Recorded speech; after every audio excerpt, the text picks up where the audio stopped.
Listen. If you do not understand white supremacy, what it is, and how it works, everything else that you understand will only confuse you. Now, sometimes people say, well, you mean everything that I understand will confuse me if I don't understand racism? Yes, because racism is the dominant political and religious motivating force among the people of the planet in all 9 areas of activity: economics, education, entertainment, labor, law, politics, religion, sex, and war. That covers just about everything that any person, minute by minute, might be doing or engaged in any time of day or night, anywhere on the planet. According to the code, if you're a victim of white supremacy, you always say this, according to the code. First of all, is the person white?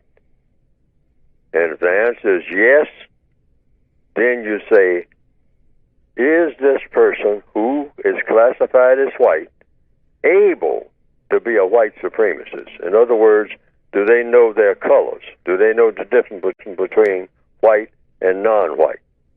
Do they know the difference between white and tan, or white and black, or white and yellow, or white and green?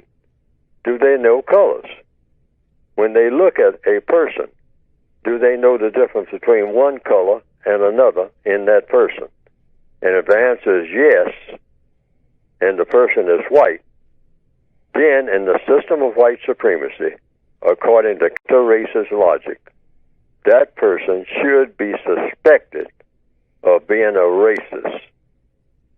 Any person classified as white should be suspected of being a racist if he or she is able to be a racist. Suspected for how long? Suspected when? Under what conditions? Suspected under all conditions until proven different. Okay, proven by whom? To each individual victim of racism. That's the only way you can do it. There's no other way to do it. It's not, it's not being, it's a harsh way, you might say, but it's the only way.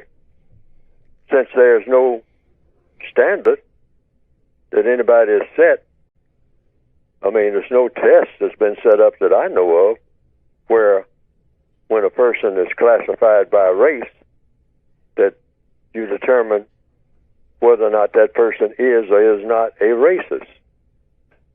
People are classified, forced to be classified as being members of a race. I didn't ever join any race. I know I didn't. I was told that I was a member of a race. They say, Fuller, you are a member of the black or the African or the Negro or the Negroid race or the colored race. That's what I was told. Told by whom?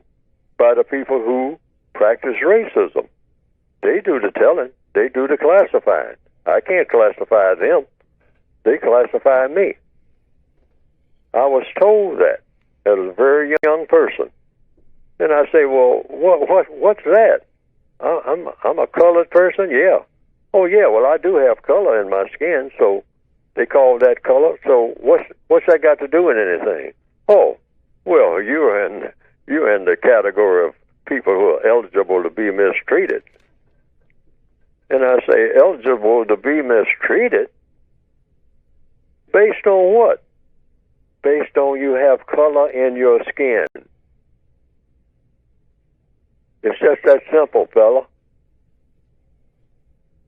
And then I say, well, that doesn't make sense. It's not supposed to make sense to you.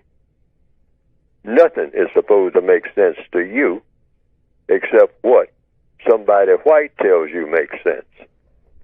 Welcome to the real world, Neely Fuller. This is the kind of world you were born in. Now, if you don't like it, you're going to have to change it. or you're going to have to persuade white people who don't believe in it to change it. They're in the best position to do so. So get busy doing it. Mm-hmm. And my reaction was, well, I got other things to do. I mean, that job is too big and whatnot. And so I learned the hard way. Whatever these other things that I am going to do, that thing about color is going to interfere with it big time, because that's what we're really trying, or should be trying to replace the system of racism with. That is a thing called justice. That's the law of compensation. If you move something, vacate something, you should put something in its place. As Robert Ruark said, named a book by that, called Something of Value.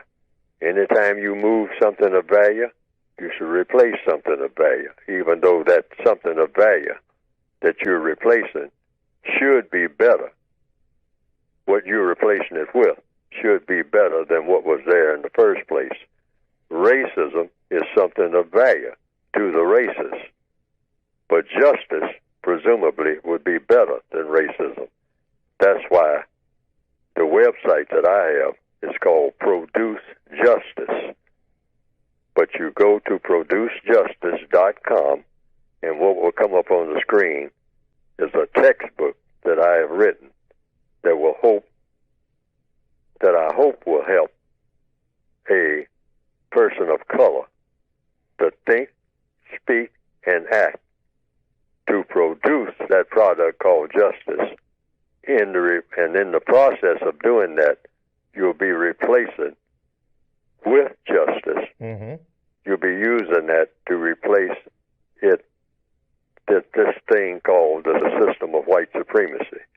You'll replace it with justice, which means guaranteeing that no person is mistreated and guaranteeing that the person that needs help the most gets the most constructive help, because justice doesn't exist anywhere on the planet here in the system of white supremacy. You can't have white supremacy and justice on the same planet at the same time. It simply doesn't exist. It's something that nobody has ever experienced, this thing called justice. But just because it's never existed doesn't say it can't exist, because we can imagine that it can exist. We got an idea of what it would be like, nobody being mistreated, and people who need help, constructive help, getting that constructive help. That would be much better than a system of racism, which is a system of mistreatment of people. Yeah. And so you can get it by going to producejustice.com.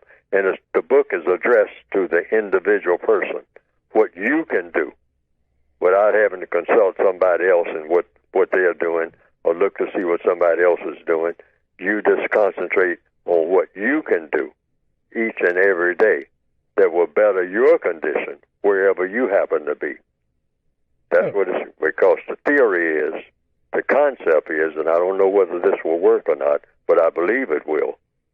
If you solve the problems of each individual person, you'll solve the problem of every person. Okay. That's the theory.